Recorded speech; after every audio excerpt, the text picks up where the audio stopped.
Hello, my name is Kyle Roderick Ridley, a big jerk who needs to find out who shot Charlie Kirk. They shot him.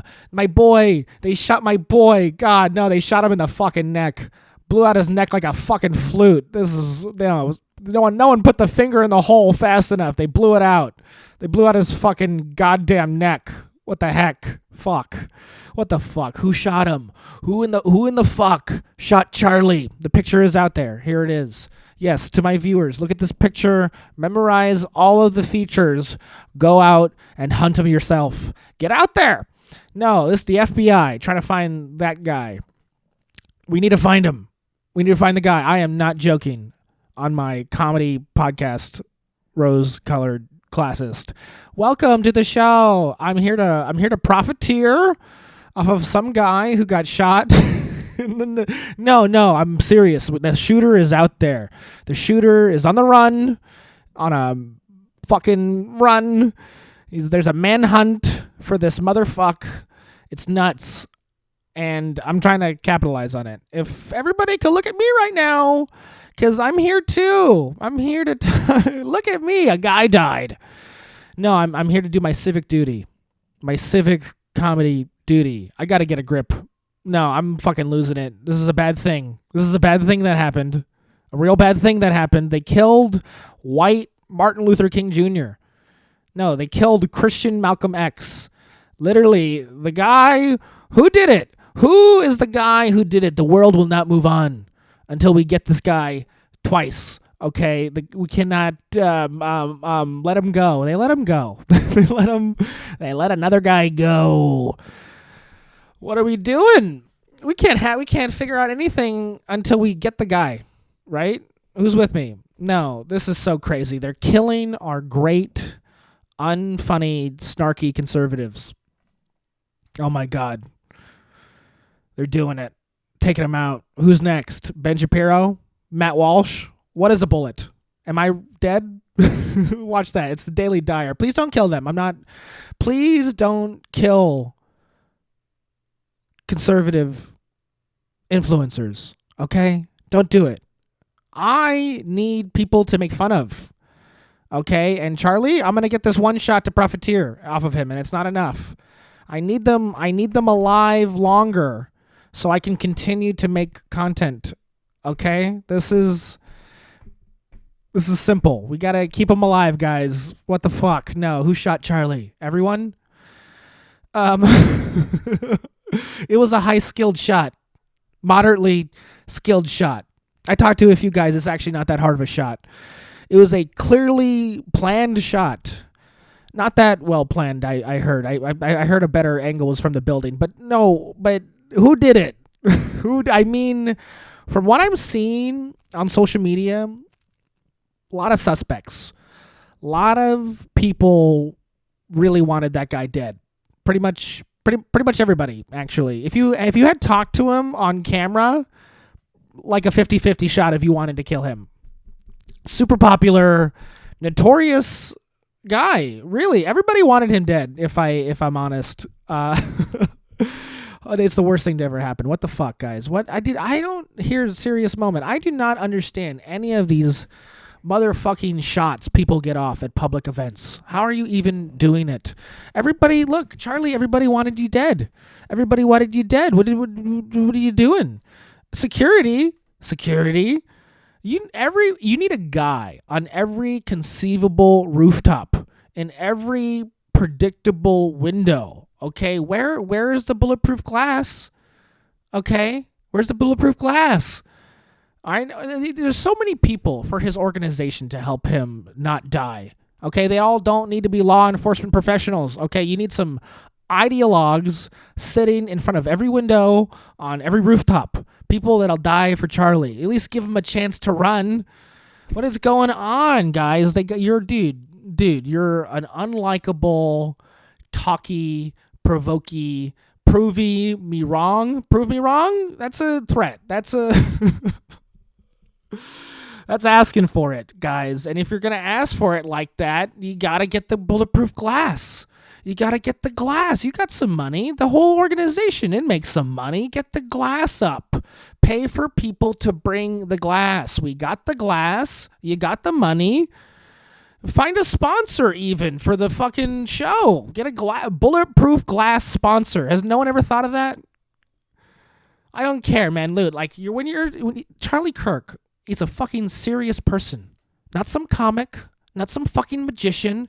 This guy had a powerful fucking group, Turning Point USA, a political powerful group.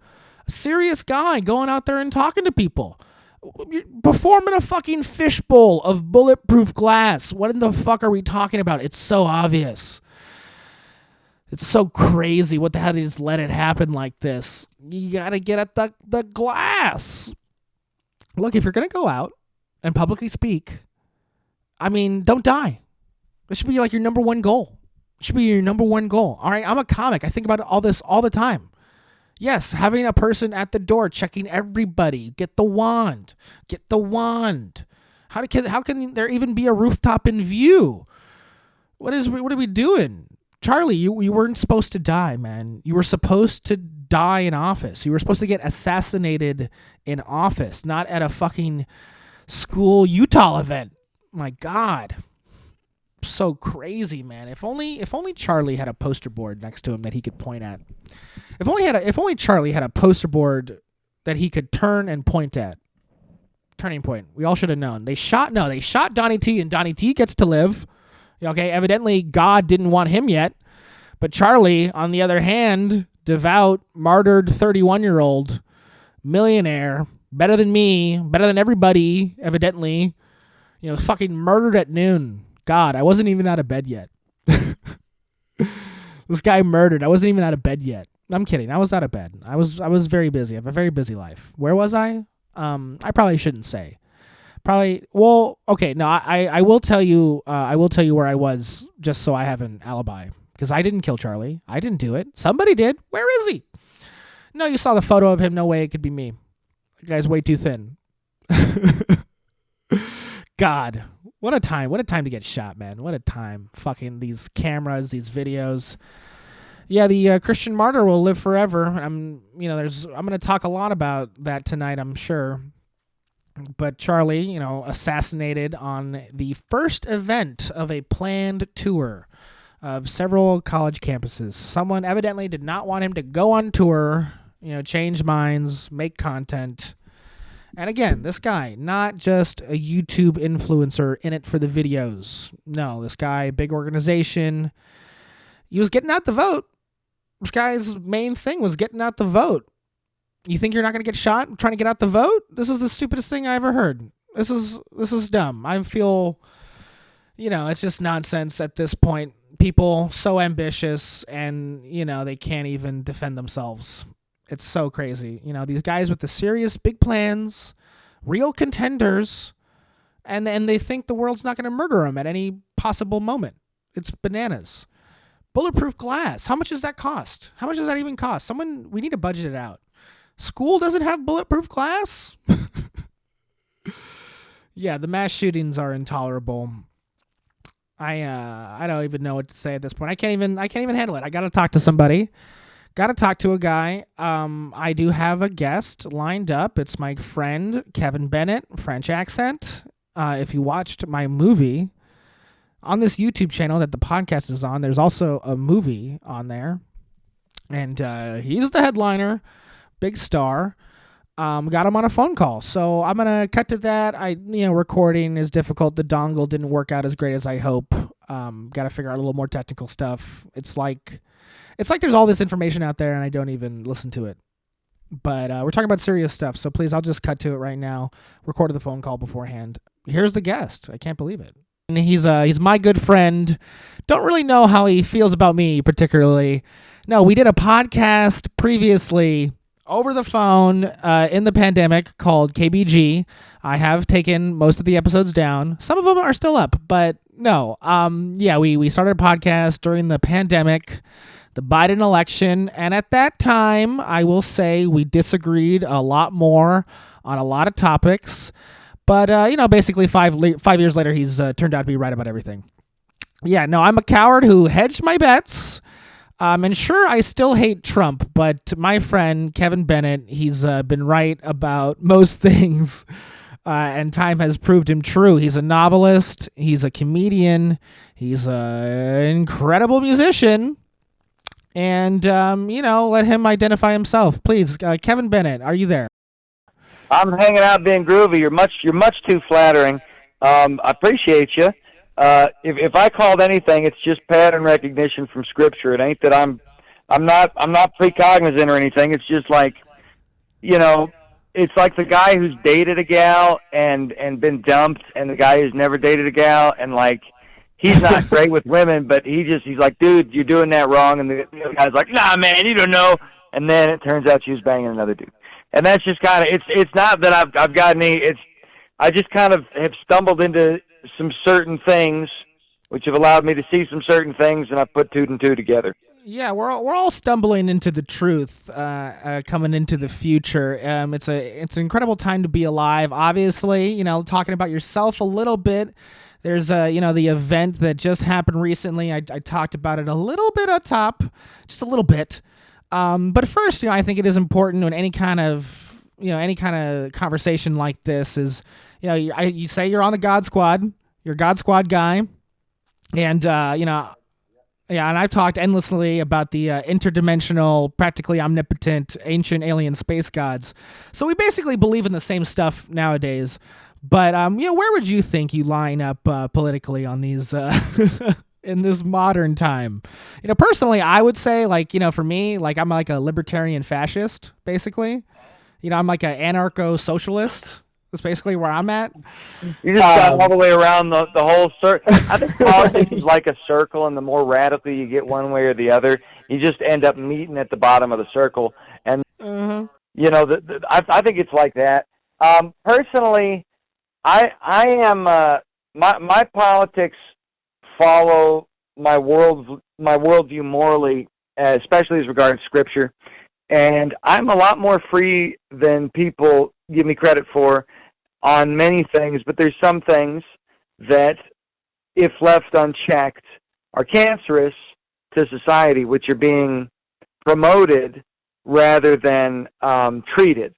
And everybody's, Scripture says all have sinned and fallen short of the glory of God. It's not His will that any should perish, no, not one. But the thing of it is, some of us aren't going to choose God. We're just not going to do it. You can't force it. There's no way, and He's not going to force us to do that. So you got to accept that. But what's been happening is, because there's been some PR that direction, the folks who aren't choosing that are putting a sort of self-destructive lifestyle as a core identity, and they're making it political. So when we talk about politics and which side you're on, you can't just say Republican or Democrat anymore. You said libertarian, anarcho-socialist, and all this stuff because I'm being funny. Yes, but also the water's been so muddied. So you almost have to go topic by topic on it.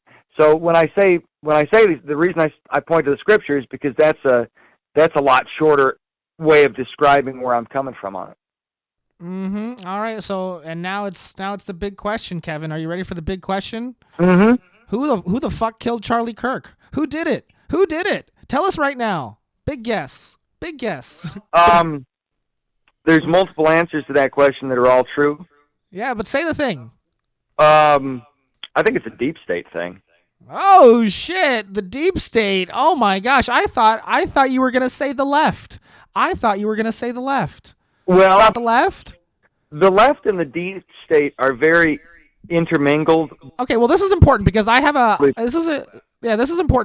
a bet going on with one of my listeners. Yeah. I have a very big bet about whether it being the left or the government, but you're saying that they're the same thing? Is that what you're saying? Well, we have a side bet, it's Israel, but that's a separate issue. The deep state isn't totally the government. The deep state is the embedded bureaucratic network, like a matrix, if you will, that transcends administrations and works on either side of the political fence. Now, the left is fomenting a sociological, psychological atom bomb. We talked about that the other day, I think. And that social. Don't tell the audience we talk outside of the podcast, okay? All right. Hey, what are you talking about? I don't know what you're talking about. Anyway, there's been a sociological, psychological nuclear bomb that's been set off, and the left has fomented they put together the foundation so that explosion could be impactful, and it's mostly through their own constituents that's been done. And certainly you can see the celebration of that social psychological contagion in all the people on the left that are celebrating somebody getting shot. You never do that when your ideological opponent's shot. It's the stupidest chess move. It obviously paints you in bad faith and psychopathically, and they've done that, and the left has done that. But the thesis, antithesis, synthesis, Hegelian dialectic triad shenanigans that have been defining politics, what they do is they're not solely concerned with one side or the other. So on the right side of the fence, the whole reason the left's doing that is because the people that are puppeteering things are trying to stimulate the right into being violent. And they've been trying to do it for a very long time. The reason it's not successful is because God is real and so is the Holy Spirit, and that is a restraining force. The thing is, though, people are people, despite God being God. People still make mistakes even when they should know better. So we are really teetering on a precipice, and they've been trying for years, even well before COVID. I mean, you can trace it all the way back to Charlie Manson. So the issue at play here politically, it's the left right now, the people who are championing that and defending it, that's the bad guys. If you can't see that, you're a bad guy. Yeah, but when you say there's the bad guy, right? Obviously, it doesn't mean that they physically did it, right? I mean, there's fucking guys out there right now, Matt Walsh, creating video after video, already casting blame, already making wild assumptions. And I will say, as someone who has a license to investigate things, all right, as a process server in whatever mild way I can do it, I mean, the dumbest thing to do is specifically blame someone for Charlie's murder right now, right? It's so dumb. You want to be like the FBI director? You want to be like the FBI director putting out a fucking tweet? That was a bad move. Bad move. I cannot hedge in your bets right now. But I think it's also dumb not to talk about it and to avoid speculation at this point, because part of the way these guys are going to be found and the culprits are going to be found is through speculation. Some of it's going to be totally wrong, and that's a problem, and it's sad because people are going to get sent down a rabbit trail and there's going to be a bunch of unnecessary arguments. But without it, there's going to be some, watershed moment that might get missed. So it has its value. Yeah, so you really think that continuing to highlight whatever debaucherous, morally pathetic celebration that is happening around Charlie Kirk's death, do you think that's actually productive? I don't think giving a pedestal to psychopaths is productive, but I don't think pretending it's not happening is productive either. And also, the silver lining on that is that people need to realize what we're dealing with here. And we were, as a country, for many generations, actually able to be close friends with people who had totally different ideals. And I've been doing my best to do that, but I'm not perfect at it myself. I mean, I've had to cut people off. I didn't cut anybody off before 2019.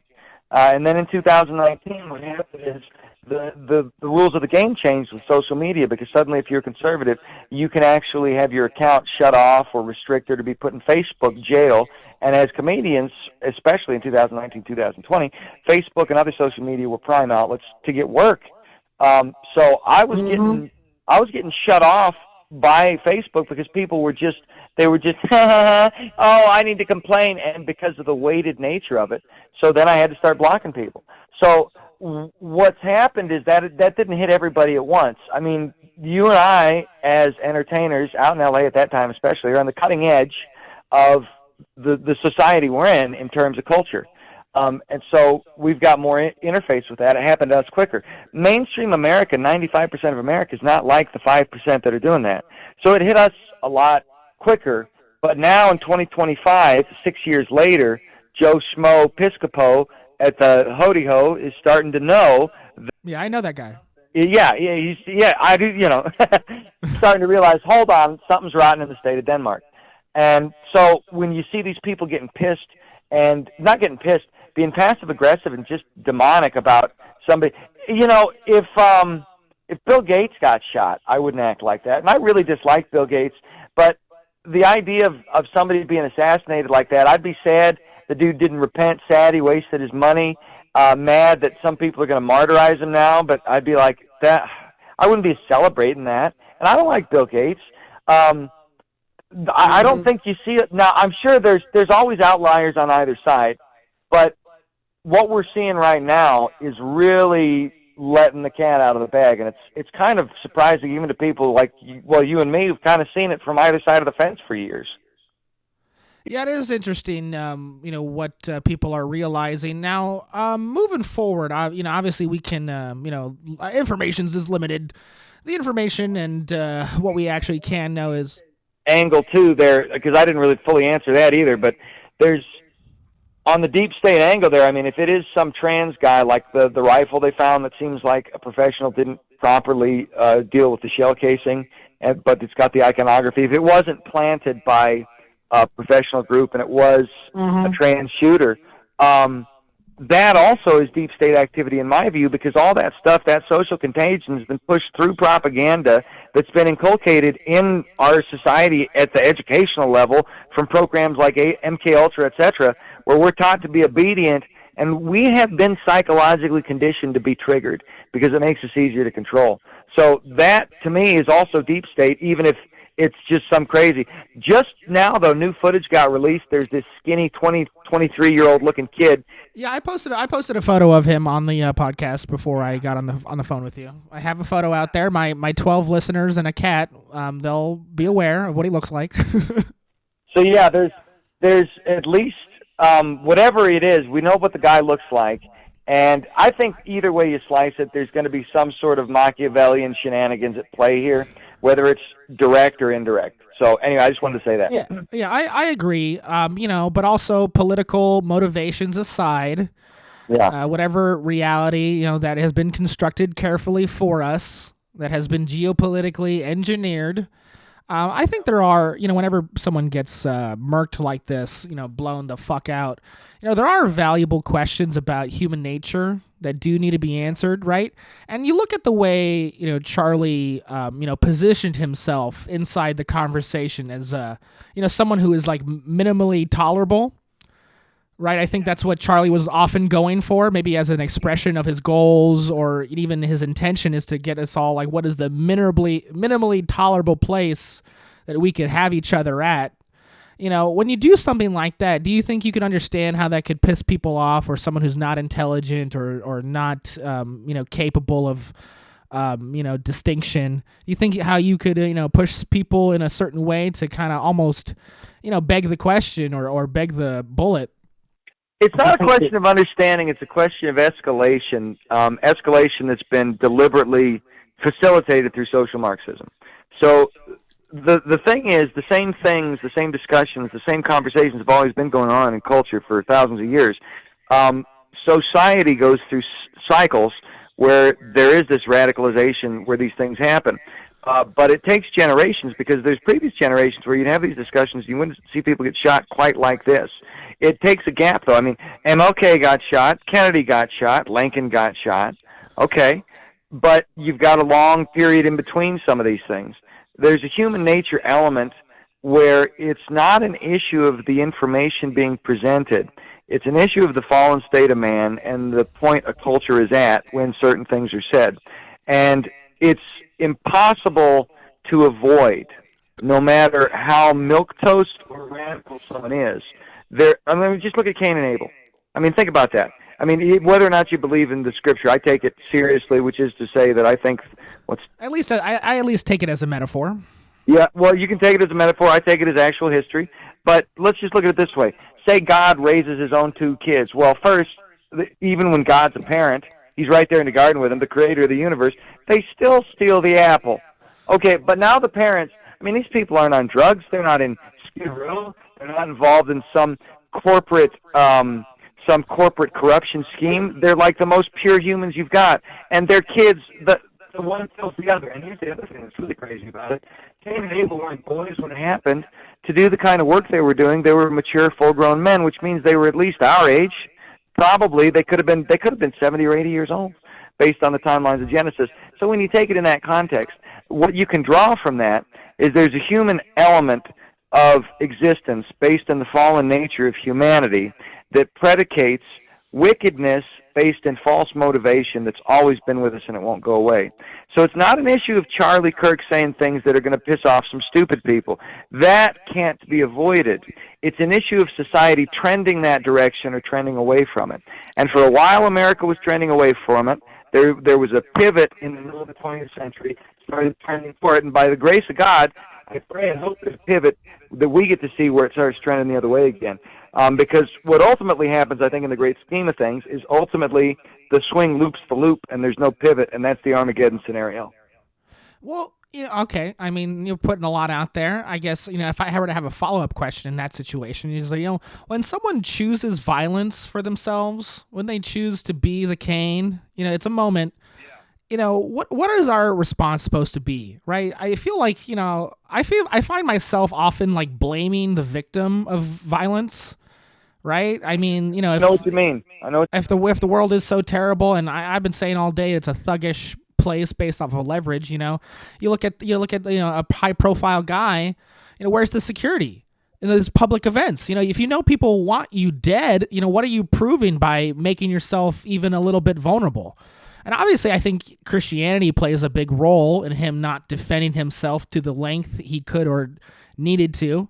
But what is this about? I'm sure he's wearing a vest and the bullet genuinely, bounces off and ricochets into his fucking neck. But, where are these genuine... You know what happened? It ricocheted into his neck. I didn't know that detail. Yeah. He's wearing a vest, and you can see the bullet in the slow-mo. You can see it enter and hit his right pec. You do have to put your neck out there. Literally. You literally do. And then yikes. Pun intended and not intended, but that's for real. Look at the martyrs. They stretched Isaiah apart. Or it might have been Jeremiah. Jeremiah or Isaiah, one of the two of them were murdered. They stoned Stephen. All of the apostles were murdered. Peter was crucified upside down. Well, yeah, that's me talking about the Christian ideology and how becoming a martyr is somewhat, But it's not just the ideology. What they were dealing with is the fundamental reality of humanity. And it's not that you seek to be martyred, and it's not that you seek to have gaps in your security. It's that no perfect scenario exists, and there's no way... I mean, Trump he's the president of the United States, and a bullet grazed his ear last year. I mean, that shouldn't have happened. Yeah, I did a little bit about that. He's just the luckiest motherfucker on planet fucking Earth, Right. If they try and shoot him again, I swear to God that the bullet's literally gonna skin his teeth. Right. And we know, well, A, I think God had his hand on him, and B, we know that was allowed to happen by the people around him because they were trying to get him killed. And I think, you see, with Kirk, even if you've got the best security, you've also got the traitor element. I mean, look at Judas. That's why I'm bringing up the scriptural side of it. So the reason it's so important that it's hard to extricate these perspectives, the Christian perspective and the political perspective, is because we are in a spiritual battle, and the way that we conduct our lives and the arc we have in our lives, it's playing towards something that's beyond our individual selves. Well, yeah, they had the, I'll say it later, but obviously one of the main reasons they killed Charlie is because they had the congressional hearing on aliens, and once that's out of the bag, who knows what'll happen, Well, there's that, but think about this. It says, a grain of wheat dies and 1,000 more grow up. That's a paraphrase, but Christ says that to the apostles, trying to explain to them why he has to die and rise again, and what the effect that's going to have, domino effect collaterally through time. Forgive me, I had a few beers at band practice. Yeah, who doesn't? You got to. It helps. It helps for the throat too. Helps the throat. But when you're following Christ, Christian means little Christ, and you're called to do what you can do where you are with what you got, whatever the next right thing is. So the next right thing is sometimes helping an old lady cross the street. It's sometimes defending somebody from getting beat up and taking the blows when they wouldn't. It's sometimes being a sacrificial lamb. And martyrdom I don't think is anything most people seek, but it happens and it's not wrong. It's just very sad and you hope it doesn't happen. But there's times when you should fight back too, and it's different based on the situation. It's the context of the situation that defines what you should do in the situation. Every situation is different. That's complex. That gives you a headache. We want a simple answer. Well, unfortunately, the world's complicated. All very good, interesting points. That's why I have you on, talk to you a little bit about it. I do have one last question. Basically, is when you talking about moving forward in public life, I think minimum we all need bulletproof turtlenecks. We all need to be wearing Iron Man suits. Okay. Little invulnerability suits for our public events. But, and moving forward, what do we do in the face of murder like this? In the face of, whatever, Christian faith, good versus evil. Murder is obviously sick and disgusting. But in the face of this, it's we're begging for the next, Patriot Act. We're begging for, another, big crackdown. How do you avoid these things and still keep people alive, I guess, is my big question. Yeah, the danger here is a government action that stimulates a cascading chain reaction. And that's what they're trying to do with these kind of murders. That's exactly what they're trying to do. Number one, we can't control it, but like I said, we can control what's in front of us. So, and we're doing it right now. When we see something or have an idea or there's some information that needs to be spread, it's incumbent on us to spread that information. That is warfare. Spreading information is warfare. It's fifth-generation warfare, and we're under constant psychological attack. However, by the grace of God, the power in this country isn't fully owned by those who are pushing propaganda and deep state narratives and murders, or they wouldn't have to murder people. The fact they killed Charlie Kirk says whatever's going on, whoever did it, however it was done, they know that their system is at risk from Charlie Kirk's movement, from the people in the country. So it's imperative not to be terrified, not to be cowed, not to be intimidated by this terrorist political assassination through the murder of Charlie Kirk, because that's what it is. It's terrorism, it's political, it's assassination, it's murder, it's all those things. So the goal of such a thing is to shock people, at least in part. I don't think, though, I don't see how it could do anything but cause trouble for the people who did it, and it just seems like a big miscalculation.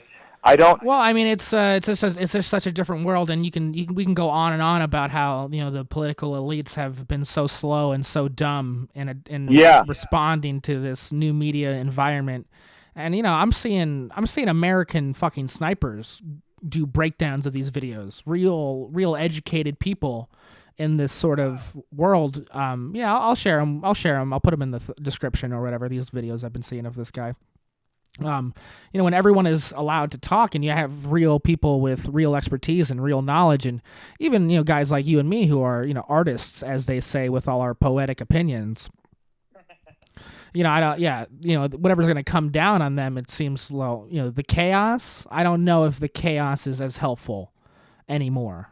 Right? Because the true chaos nowadays, with enough people, if everybody is talking in the way we are, it seems to me that it's actually less chaotic and more predictable, especially with algorithms, Oh, yeah. It's almost, well, I mean, just look at Yuri Bezmenov's Deception Was My Job video from 1984, literally, ironic. Classic, and we're seeing it every day. It's like he had a telescope to the future, and it's not that he had a telescope to the future, or maybe God did bless him with a prophetic vision, but I think what it was is because he understood the cause and effect relationship between the social Marxist strategies, the deep state strategies, the elite strategies. Ultimately, the end game is a global hegemony. That's what they're pushing toward, and America needs to be destabilized for that to happen, because if America falls, a lot of other countries fall. I mean, a lot of the financial economic system's totally bonkers fiction. It's not even real. So if it's like we're the tent pole, and it'll sink the whole tent, and then in come all the rats. And that's what they're trying to do. What's important for those of us who are awake is to keep our heads and not do anything stupid, and do the right thing available to us where we are with what we have, whatever that is. Here's a hint. it's not going to be any wicked shit. Yeah, it's not going to be violent. That's the point. It's not going to be violent. Yeah, God's not going to tell you to go axe somebody down. That's not how that works. Mm-hmm. At least our God. Yeah, at least, well, yeah. If there's a voice telling you that, it might not be schizophrenic. It might be a spiritually malevolent entity that's messing with you. So if you're hearing a voice like that says it's God, it ain't God, but it's trying to pretend. It says even the devil masquerades as an angel of light. That's what that looks like. Anybody who hears this who has that issue, go talk to somebody about that. Probably it's best if you talk to somebody who understands Scripture rather than a psychologist, because they're just going to put you on SRI inhibitors and whoop, now you're going to shoot somebody. Yeah, right on. Okay, Kevin, great to talk to you. I'm going to be looking in on you a few more times in the future now that I, have some kind of way to do this phone call stuff. Before I let you go, any questions for me? Any questions for me, Kevin? You got anything racked up for me that I can go off on or what? I am wondering, how are things looking out there in South California? Have you had any riots? Have any burning buildings come to has there been any mostly peaceful protests? Yeah, Southern California is the same as it ever was. Same as it ever was. Same as it ever was. Yeah, same as it ever was. You know that. This is not my beautiful wife. This is a man. How did she get here? Okay, don't do the whole song, all right? Nothing particularly is that exciting out here. I've grown up here my whole life. Things are not that different. You talk about whatever marginal protest happened. It's, meaningless, boring, nothing exciting. I mean, the majority of us, 30 fucking... We got tens of millions of people living in this little area we have here. And it's not, the people aren't moving. We're lazy. If anything, we're lazy. If anything, whoever's going out and you're seeing doing anything in particular... Okay, it's no BLM level protests after George Floyd, after Charlie Kirk in LA. Yeah, I don't see it happening. I think that most, when the BLM people got caught buying the mansions, that obviously took a lot of juice out of whatever public movement we have going on, and and with the strikes, the strikes against the writers union and the actors union, I think LA is pretty much done with the public meetings. If we want to get on the streets again, I mean, I think we've all agreed that it's purposeless. That nothing. And they came down on us pretty hard. For what it's worth. The LAPD is a huge military force in and of itself, and all the rubber bullets and the pepper spray bombs. I think people are pretty turned off from getting out in the streets. I mean, what does that even accomplish anymore? I mean, make traffic worse. It's always what it's been. They said we're tired of the rubber bullets. And the pepper spray. We all decided would no longer. I don't know why Cosby. It just sounds like something he'd say. But it's well, at least there's some progress. There's always the potential of progress. And here's the thing: it says in Scripture, the last days shall be as the coming of the Son, or the coming of the Son of Man shall be as the days of Noah, men marrying and people marrying and giving in marriage. And in the days of Noah, it says the thoughts of man's heart were only evil continually, and that's not the case in LA. Even though it's LA, there's still good in LA. When I was out there, at least 4 or 5 years ago, would you say there's still some good out there? Moralism. Oh man, I don't. Good, evil, right, wrong. These questions are a little too exciting and interesting for me. I don't. By good, I mean the level of good that Noah was still human. I mean, he got drunk after the flood. Abraham banged his handmaid because his wife was like, well, maybe if you bang your handmaid, you can have an heir, and we'll call her my son. Or whatever. Yeah, polyamory. I know what you're talking about. and then it turned out that was Ishmael, and then Abraham's wife was like, "Why'd you do that?" And he's like, you told me to do it." I said, "Okay." I don't think the Jewish accent was as developed back then as you're doing it. It's not funny, but it is funny. I mean, to me. But anyway, point being on that. Well, where was I going on that? I got off. Yeah, I mean, whether there's good or bad happening. Oh, yeah. Of LA. Here's what I will say is that the entrepreneurial spirit in Los Angeles is stronger than ever, and And talking about economic capitalism and all that, I know that's a whole different fucking, bag of rats. I don't know what to say about that. But I do believe individualism here is strong. Well, that's positive. Yeah, individualism is strong, and people want to make fucking money. And what I meant more with the Abraham thing, I remembered it now, is that's God's representative to start the whole Jewish people that eventually Jesus comes from. And he messed up in ways that are very human that I think most of us can relate to, and he's remembered as good, even though he's imperfect. So good doesn't mean imperfect. Good doesn't mean you don't sin. Good means you're trying to do good. You're trying to follow God. And I met people who know God in L.A. I met people who were trying to do good out there, even if they weren't doing it perfect. Yeah, well, expected, actually. Yeah. On one last note, I will say is that a lot of people in LA believe in aliens now. And I think the more we learn about aliens, the more we will realize ancient religion and religious and spiritual ideas are, they're as truthful as they ever were. Okay, maybe there's been a time in society where atheism and secularism has, been on fire and winning a lot of battles. But again, the closer we move towards alien disclosure, I think people will realize, Jesus Christ might be the actual guy. You know what I mean? Amen, dude. My book's on that. There's some. You got to tell me what you think of it. I hope it keeps your attention. And it's not too, too goofy in parts, but. There's some. I talk about that subject at length in there, and in all of them, actually. Yeah, well, it's the most important thing. It's the most important thing going on right now. Okay, Kevin, just plug your stuff, and then we'll let you go, and I'll keep on running with the show. All right. Well, I got an album out called "I'm From Wyoming," obviously by French Accent. That is my comedy name.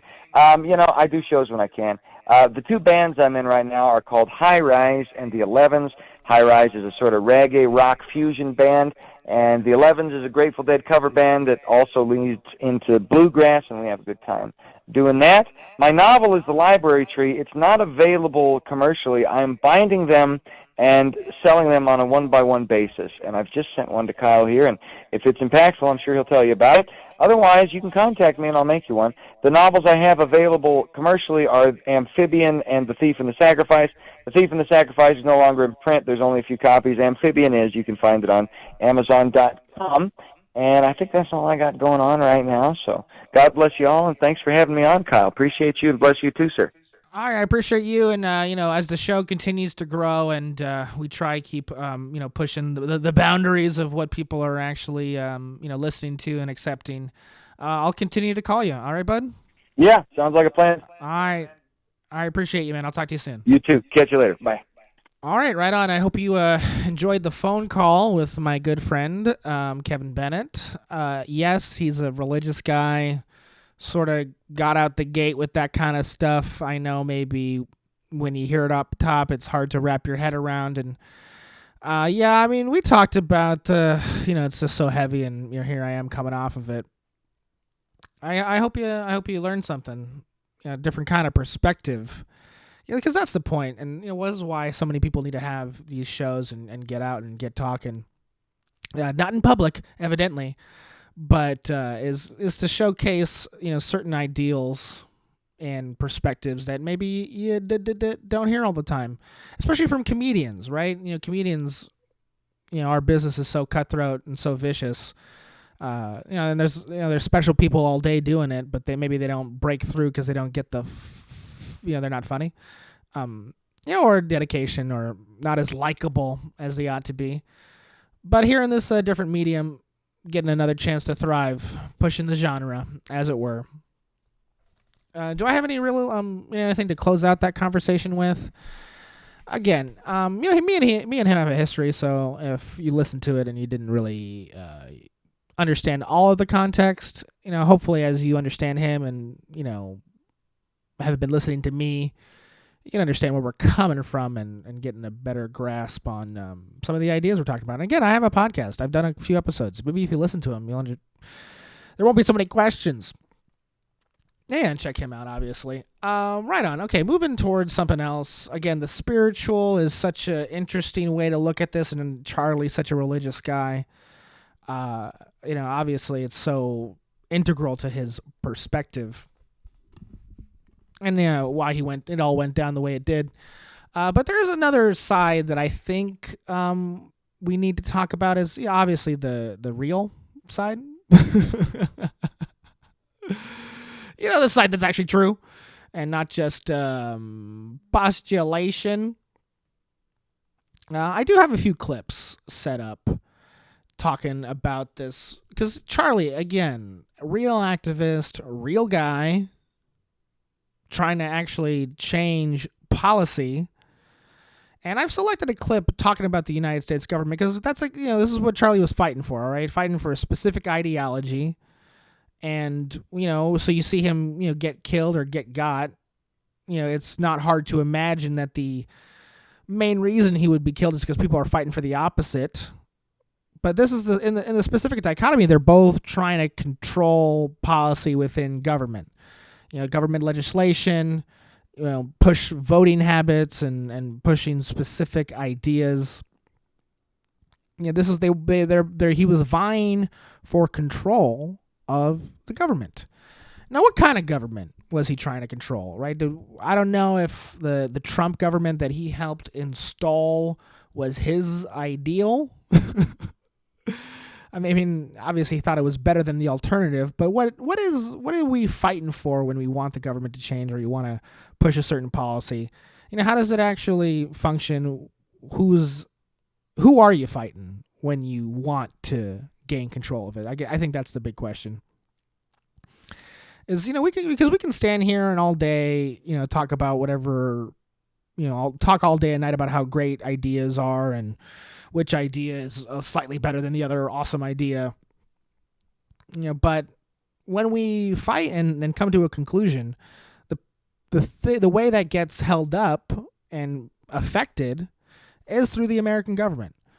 So talking about the kind of government we actually have, I think is probably the most important part. Because sure, you want these people to be in charge one day and have the government slowly change. I guess, is that what Charlie was fighting for? Change within the government? It's he's dead now. We'll never know. I've been seeing a lot of his content lately. They've been churning it up. I'm sure someone will crystallize his ideology perfectly real soon. But I do want to talk about the government they're all trying to vie for control over. And do they think their presence would actually be a significant difference? Not sure. So check out this clip. I have no idea who these people are, but they said something kind of cool. So go ahead and let's take a listen. Is American democracy under threat because of this stuff? Under threat? Does it exist, Mark? I don't think it exists. It's a veneer. It's the end of the Roman Empire. You have the symbols, the iconography, and the language of a democracy, but internally corporations and oligarchs have seized all of the levers of power. I looked at this election as a battle between corporatists and oligarchs. Corporatists, the Democrats, they want something very different from oligarchs. Corporatists want stability, they want decorum, the kind of decorum that Obama had or Bush had, and Biden, whatever his cognitive failings were. Because they want stability, especially in terms of trade agreements, because they make investments overseas. It takes a while for a return on a profit. Corporatists want something different from oligarchs. Oligarchs are about chaos. They're about, as Steve Bannon said, deconstructing the administrative state. Why? Because it is a pure form of rentier capitalism. And by that I mean that they make their money by setting up toll booths, Amazon, all of these digital media platforms. It's not about producing goods. And the more that the state is deconstructed, that's why they want to abolish the Department of Education, everything that we need as a civil society becomes privatized. Talking about how democracy is dead here in the country, and it is hard to disagree with that. I mean, what do we, you see what happens to Charlie, right? What is the basic premise of democracy? Public debate. Open public conversation. And what happens to them? What happens to that? Yeah, the blood of a democracy is fucking, the public conversation, public involvement. And whether, Mr. Kirk was some fucking edgelord, rather an artisan troll, whether he was just trying to energize people for fuck's sake. If you live in a democracy, then that, keeps going on. That should be allowed. People should ignore you, okay? But, true democracy doesn't really exist in the nation, all right? Whether you're walking out and putting up a tent at some, butt-fuck slut university, it's kind of redundant, if a little fucking futile. If anything, you're just putting up a point for your oligarch or your corporation, right? And Charlie in his videos, what an effort in propaganda. You think the point is to change people's minds to a specific political ideology, right or not, right? And, that has value inside the corporate oligarchy, as this guy perfectly says it is. But for what your content is worth and whatever political action you think you're trying to make, whether it's useful or practical to either side, then that is the reality. You think you exist by yourself? Well, look what happened to you, bud. Yeah, if you're not fighting for either, and maybe taking it up on yourself, your Christian ideology, whatever you believe personally, it just stops being useful in the political system. You're fighting for, particular political ideas, but how many times does it have to be illustrated to you that, outcomes are not the intention? These guys want different things than what they're saying. And is it naivety? What is it, the knives? What I mean? It seems like when people allow themselves to die like this, it's like they don't understand how people actually work. And I've said it, last podcast pretty hard. I've been saying it before, but the whole world runs on like thuggery and vengeance and threat. And you're out here talking like that's actually how we do things. It's like the disillusionment. And now what purpose is this thing going to serve? It's going to get co-opted. It's going to take it up to whoever wants to say something in particular. His death is going to mean whatever the fuck it needs to by anybody at the time. All right? Because, the government is a bunch of oligarch and corporatists, but in their heart, what are they truly? Absolute psychopaths. I have another quick video for you, just summing up again, this wonderful government that Charlie was fighting to be in charge of. And maybe if he was going to be in charge of it, it wouldn't have been like that. I don't even know. This guy died before he was even in the conversation for president. Wasn't even old enough to do it. So it's hard to imagine how he could have. But again, here it is. It's the government of psychopaths. Watch this little vid. Watch this catchy vid. If you've felt like the Western world has gone insane over the last decade, you're not wrong. The madness has a name: political ponerology, the study of how psychopaths take over societies. According to Polish psychiatrist Andrew Lobachowski, psychopaths, sociopaths, and individuals with deep psychological disorders infiltrate institutions not by merit or integrity, but by their unrivaled ability to lie, manipulate, and destroy.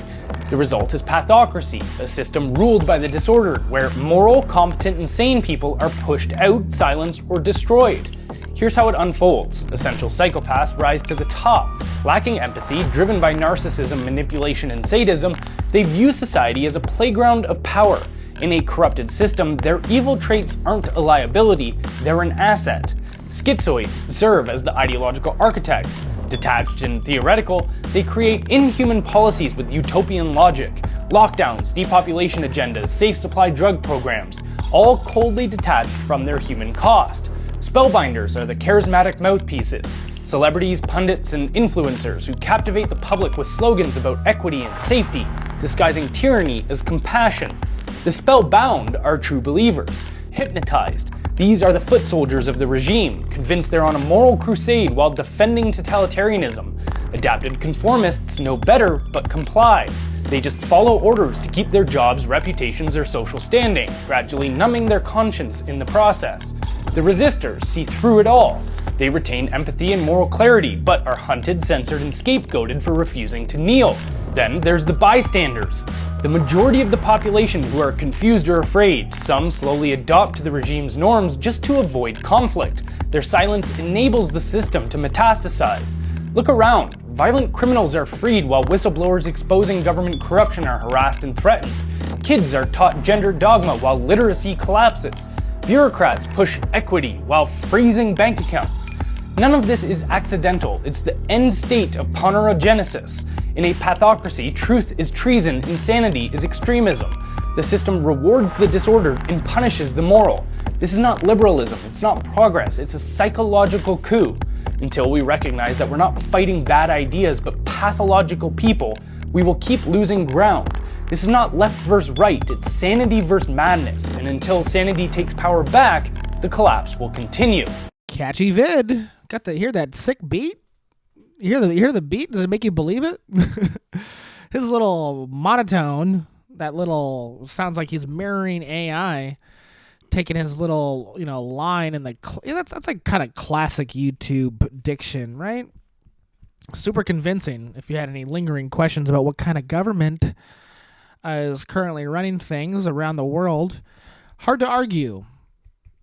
Perhaps it's been like this the whole time. When they write that book, who's Machiavelli? When did he write that book? Right on. Yeah, I guess the big question when it comes to this relevant topic, these topical events, is does anyone think Charlie was fighting psychopathy? Right?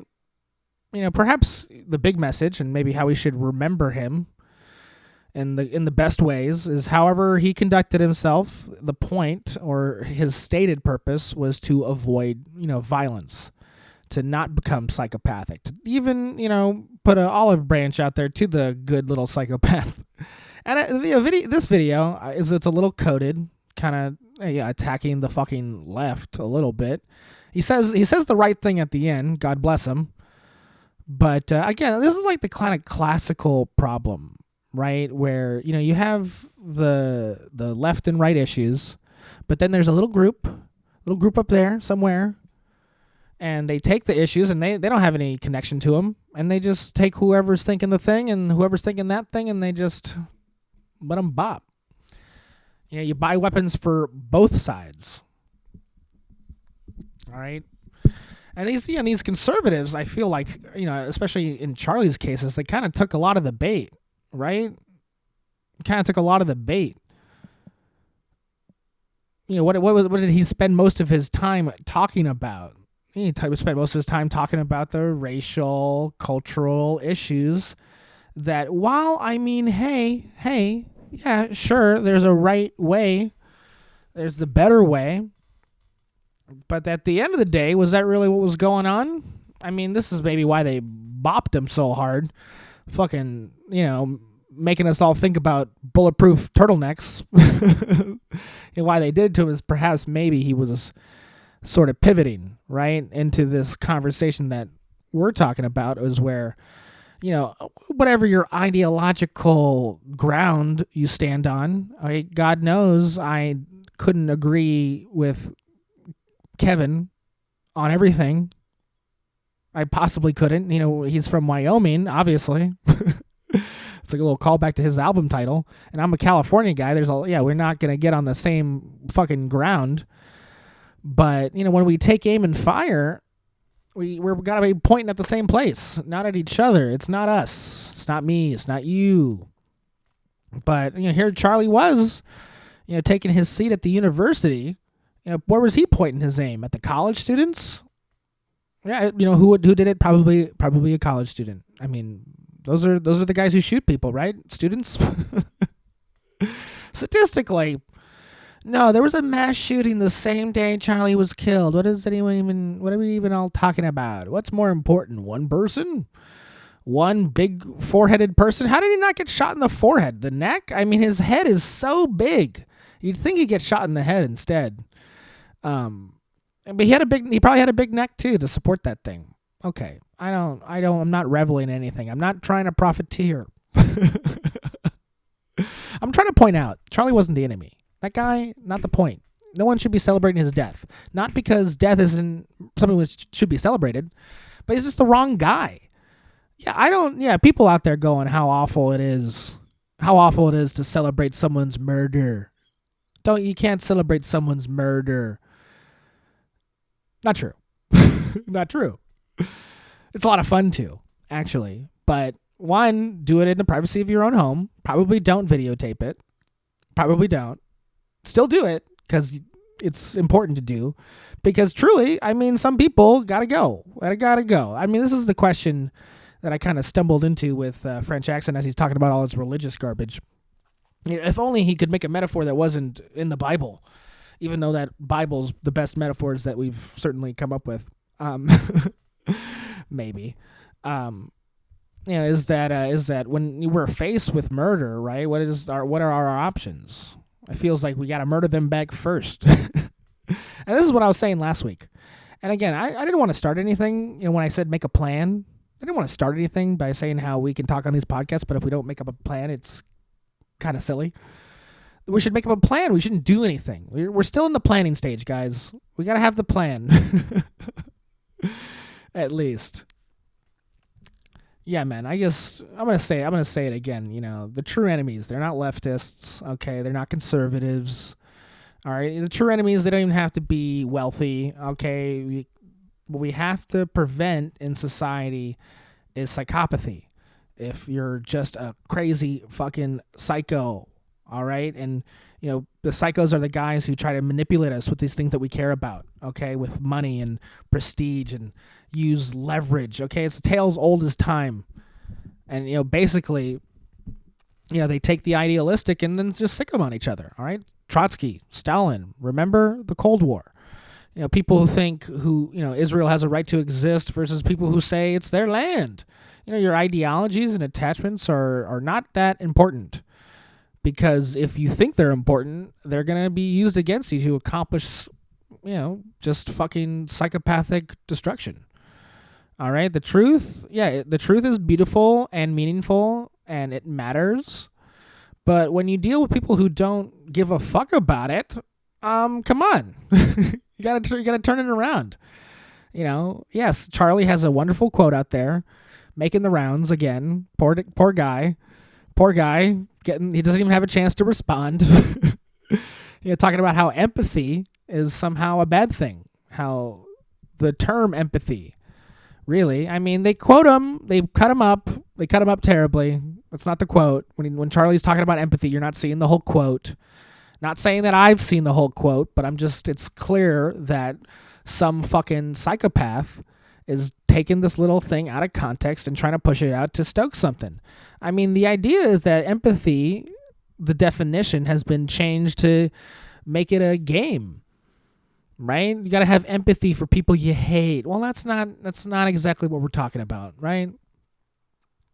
It's, this is the issue is like when you're faced with psychopathy, what it means to be empathetic in that sense is to get inside their heads so you can fucking defeat them. All right? I swear the whole world right now, it's like Hannibal season 1 on TV. It's like Dexter, Resurrection, maybe. All right? The only way to beat the psychos is to be empathetic. We're not supposed to spend all of our empathetic thought on people that are, hopeless or people that are weaker than us. We need to be empathetic about people who are stronger than us so we can understand them and then defeat them rhetorically, not violently. Please, no one kill anybody. Please don't kill anybody. Please don't kill me. That's really why I feel like this. Maybe is because I don't have the ability to kill people. Not really. Not well enough. I mean, I'm a bitch. What am I not going to get on a rooftop? I'm scared of the roof. I'm not, let alone having any kind of weapon up there. I'm lazy. I gotta drag it up some stairs. I gotta drag this weapon up a ladder. God. Okay. All right. I'm close to ending it. I just want to say this last thing. This last thing is that the real reason they killed Charlie Kirk. I mentioned it on the phone call. Okay, it's not Israel. It's not trans rights. It's definitely not trans rights. All right. The reason they killed Charlie Kirk is because we had a very important congressional hearing on alien disclosure. Okay. They got to get people away from the aliens. Okay, got to get people away from the aliens and talk just about the regular geopolitical. Okay, yeah, man. If Charlie Kirk, the most religious guy on planet Earth, if he realized that the aliens are actually Jesus Christ, then, got to kill that guy. Got to kill him. I mean, aliens, that's the reason they kill everybody. This is what they're doing. This is the only thing that matters. I said it. All right. The practically omnipotent, interdimensional, ancient alien space gods. That's the only thing that matters. Okay. And there was a whole hearing, a whole real crazy fucking hearing about it. And they had to shift the conversation. Had to do everything. All right. I'm not going to play any clips of the hearing on this episode. I'm done. This thing's got to wrap up. I'll wait until next week. I promise I'll do a bunch of alien stuff next week, just like the elites want. I will, without a doubt, next week's episode be talking about aliens. They'll find the guy who killed Charlie. All right. They'll find the guy who blew his fucking neck out. And I still will talk about aliens. They would have to kill someone else for me not to talk about aliens. You know what? If they killed someone every week, every 7 days, I feel like that would take me away from aliens for long enough for them to get away with what they want to. Yeah, man. I mean, we just talked to Kevin about, religion and the story of life and everything, and our eternal destination. The troubling nature of this reality, the terrifying human suffering. We talked about it. But to whatever, particular purpose or what we particularly pontificate and postulate and feel our extreme feelings about, there are answers, okay? There are answers to them. And if they keep distracting us, we'll never get to them. And then we'll keep going on like this. All right. The real truth is insanity. And we got to accept it. I mean, death, it's normal. We understand that. It takes a lot of our focus. We understand it so much. But the other answers we can get out of this. All right, yes, science has its limits. Spirituality has its limits.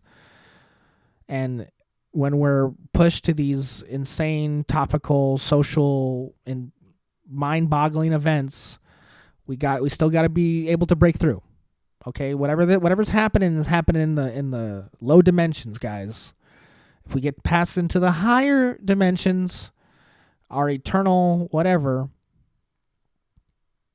then maybe we have some hope. Got to get everyone believing in aliens immediately. Get everyone believing in aliens. We'll stop talking about what was Charlie's last words. I'm kidding. What were Charlie's last words? Well, I'm dying. No. What were his words? They were gang violence. I mean, it was about mass shootings and gang violence. Maybe if we understand that the only reason those things happen is because the practically omnipotent, interdimensional, ancient alien space gods want us to, then, we can move past it and answer some other important questions. That the answer is also about the... I got to come up with an acronym for that name or something. Okay, that's the podcast. I will have another guest on next week via phone call. I'm going to figure out a little different situation. Recording them is a technical problem.